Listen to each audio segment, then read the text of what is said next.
ജോലി വരുമോ? ജോലി ഈ എന്ത് ജോലി ചെയ്യുന്നേ? ഞാൻ ഡ്രൈവിംഗ്.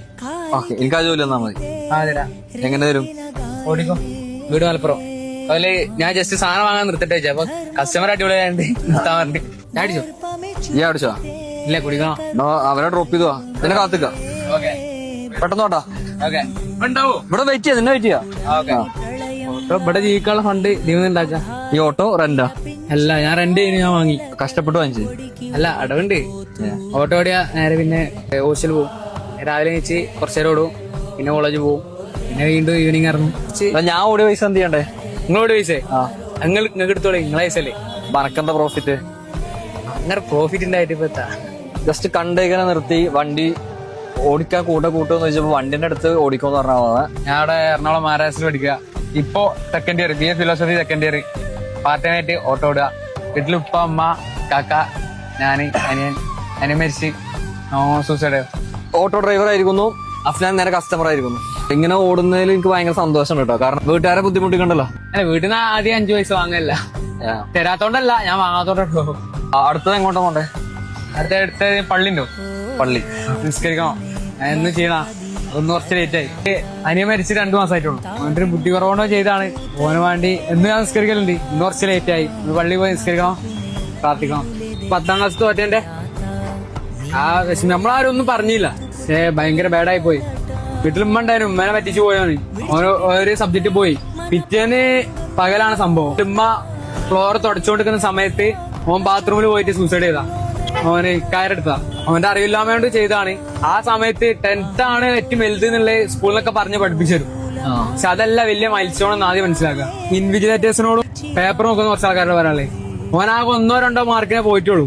ആ പേപ്പർ നോക്കുന്ന ആൾക്ക് ആ മാർക്ക് 1-2 ഇട്ടുകൊടുത്തൊക്കെയാണെങ്കിൽ എന്റെ അനിയൊന്ന് ജീവനോടുണ്ടായി. ഈ കളിയാക്കുന്നവർക്കൊക്കെ ഒന്ന് കളിയാക്കി പോയാൽ മതി. പോകുമ്പോ ആ ഫാമിലിക്ക് പോകുള്ളൂ. ഇപ്പൊ എന്റെ ഫാമിലിയൊക്കെ കടന്നു പോകാനാണ് ഏറ്റവും ബാഡ് സിറ്റുവേഷനിലൂടെ കടന്നു പോണേ. പറഞ്ഞറിയിക്കാൻ പറ്റാത്ത അവസ്ഥ.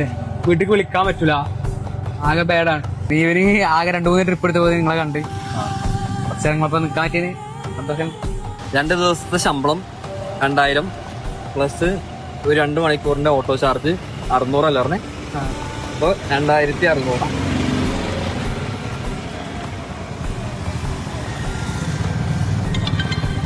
ഓക്കെ.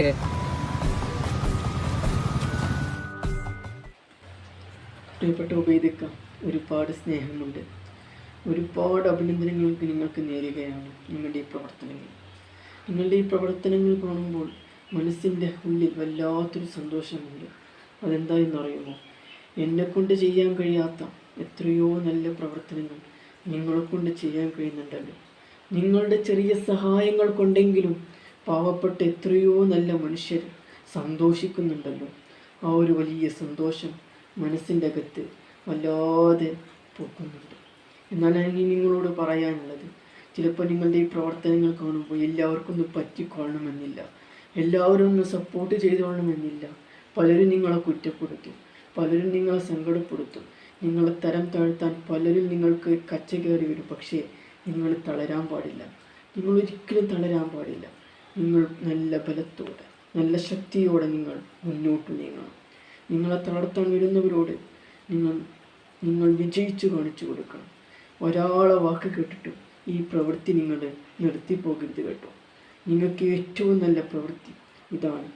എത്രയോ നല്ല പാവപ്പെട്ട ആളുകളുടെ കണ്ണീരൊപ്പാൻ, എത്രയോ പാവപ്പെട്ടവരെ സഹായിക്കാൻ നിങ്ങളുടെ ജീവിതകാലത്ത് നിങ്ങൾക്ക് കഴിയുന്നു എന്നുള്ളത്, അതാണ് നിങ്ങളുടെ ഏറ്റവും വലിയ വിജയം. ഈ പ്രവൃത്തി ഒരിക്കലും നിങ്ങൾ നിർത്തിപ്പോകരുത്. ആരൊക്കെ ഇതിനെ തളർത്താൻ വരുന്നുണ്ടോ, നിങ്ങൾ മനസ്സിലാക്കേണ്ടത് തളർത്തുന്നവരോട് നമ്മൾ പൊരുതി ജീവിക്കണം എന്നുള്ളതാണ്. എനിക്ക് നിങ്ങളോട് ഏറെ സന്തോഷങ്ങളുണ്ട്. നിങ്ങൾ മാത്രമല്ല, നമ്മൾക്ക് നിങ്ങളുടെ ഈ പ്രവൃത്തി ഇനിയും വലിയ രീതിയിൽ വിജയിപ്പിക്കാനുള്ള എല്ലാ ശ്രമങ്ങളും നിങ്ങൾ കൊണ്ടുവരണം. അതിനുള്ള എല്ലാ സപ്പോർട്ടും എൻ്റെ ഭാഗത്തു നിന്ന് ഉണ്ടായിരിക്കുമെന്ന് കൂടി നിങ്ങളോട് വിനയപൂർവ്വം അറിയിക്കുന്നു. നിങ്ങളുടെ ഈ പ്രവൃത്തി ഒരിക്കലും നിർത്തരുത്. നിങ്ങൾ മുന്നോട്ട് തന്നെ പോകണം. ആരുടെ വാക്ക് കേട്ടും നിങ്ങൾ പിന്നോട്ട് കുതിക്കരുതേ എന്ന് മാത്രം നിങ്ങൾ ഓർമ്മപ്പെടുത്തും.